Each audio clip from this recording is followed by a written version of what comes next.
Hey, how's it going, everyone? Jonathan here with Boston Collectors, and today's unboxing and review is all about Marvel Infinity War's Iron Spider by Hot Toys. Shout out to Mike for gifting this to me, by the way, man. This video is dedicated to you. So it's been a while since our last unboxing, and I wanted to try a fresh take on how I usually do them. So let me know what you all think after this video. First things first, we have the art box featuring the Iron Spider. This looks more like a digital render though, versus what we have in the box. But it's close enough without deceiving you into thinking you're getting something different. Why would I say that? I mean, the lights on his inner shoulders are missing on the box. Those portions don't actually light up on the figure. More on that later though. For now, the box art looks incredible, and the added engraved and raised text really pops out when reflected in the light, which you'll see here in a second. This particular box isn't in the shoebox form, but instead a sleeve which is indicated in the lower right hand corner of the box, featuring the Marvel Avengers Infinity War logo.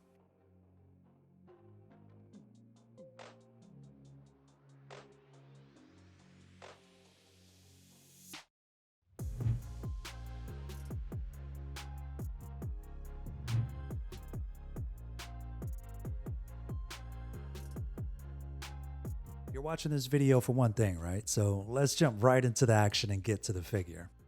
Right away out of the box, the Iron Spider looks incredible.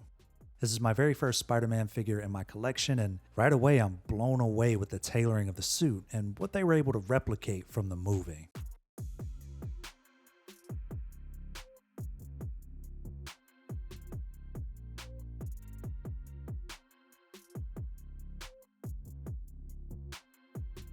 Let's go ahead and dive into the accessories.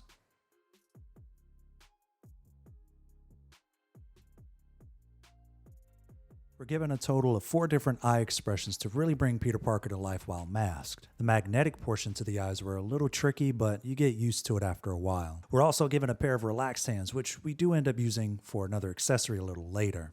We also have a pair of wall climbing hands for the advanced posers who like a challenge. What's Peter Parker without a pair of hands like these, right? We're also given a pair of left and right thwipping hands. Let's face it, you can't clean up the streets of New York without a pair of these, right? For the last set, we have a pair of web swinging hands for high flying poses, with the webs included. We also have the unmasked appearance of Peter's mask. Then we have the meat and potatoes to the accessories, the Iron Spider limbs. We have incredibly soft, satisfying ratchet sounds and clicks on each segment of the limbs for greater posability.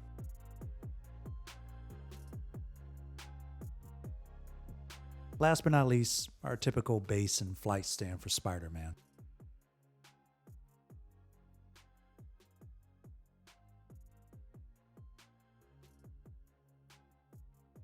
Alright, so diving straight into it, I do wish the ankles were designed for better articulation from left to right. I mean, overall, it's an okay design though. As for the suit pattern, they really outdid themselves and, again, prove why their tailoring is practically unmatched. While the stitching in Peter Parker's butt crack might be misaligned, I'm not really too concerned with it. The overall posability in this figure, though, is pretty solid to say the least. This is one of the most flexible figures in my collection in terms of posing. I also really love the overall shine to the Iron Spider. It appears metallic, but nothing on the suit is. I want to note that there's only one battery operated section to this figure, and it's in one of the masks included in the box. I originally assumed this figure would feel like an Iron Man piece, so light up sections are only printed on the suit. With that out of the way though, we also have the protrusions on the back of the figure, which are used to cover the holes when we aren't using the spider limbs.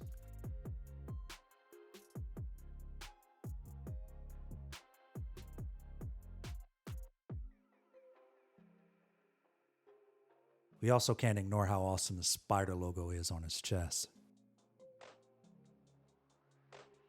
The gold captures the light really nicely and again appears as if it's metallic.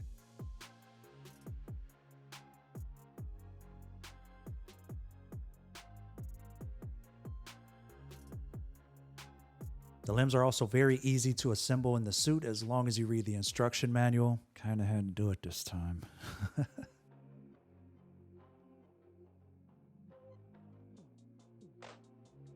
Out of the box, you'll receive Spider-Man with his mask on, and it's a hard plastic style mask magnetized to the neck region. This will definitely capture the light a lot differently than the suit, which could be off-putting for people who have an issue with texture differences. For me though, it's fine.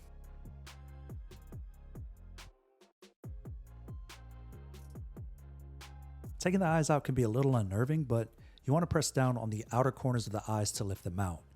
I recommend staying close and keeping your ears open. I had them flying out once, maybe twice. If you have carpet, oh well, I wish you luck. After that, you're able to swap his eyes out to meet your needs. You can either keep one expression across the board or have him squinting at a tiny Ant-Man or maybe joking around with Deadpool. Add the open palm hands I mentioned earlier too, that could be funny. He can be looking to the sky for a bird or a plane, or just because posing heroes this way makes them look awesome. You can also have him in an armed expression before triggering instant kill.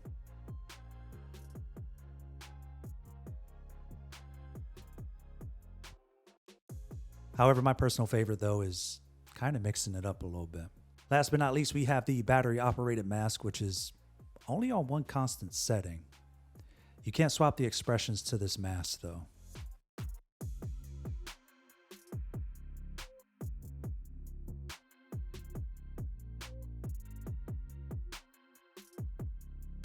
So Tom Holland's likeness is almost pretty much spot on. I just feel like his head is a little too large to me. Outside of that though, the portrait is beautifully sculpted and very well painted. Not to mention the hair swoops are incredible. When it comes to portraits, I feel Hot Toys is out of competition range for sure. The skin texture for their portraits are getting better every release. Tom's portrait might be a little large, but again, I can appreciate the time and energy spent to make it appear so lifelike. At this point, you're kind of picking your poison. Do you prefer posing him masked, unmasked, or preparing to take off on a flying donut to Titan?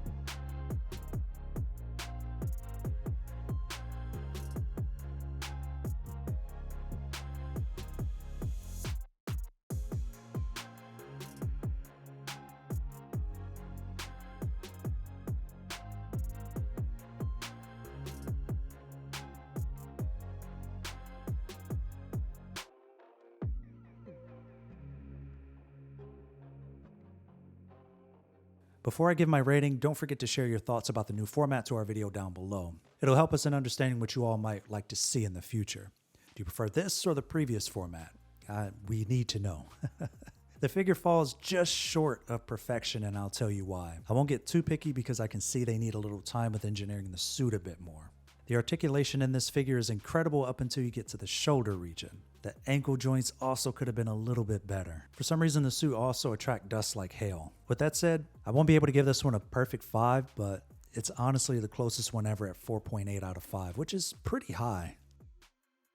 Regardless of the very minor negatives though, there are a lot of positives. The color detail in the suit alone is an attention grabber. Like I said earlier, it isn't metallic, but the suit really does appear as if it's an Iron Man suit.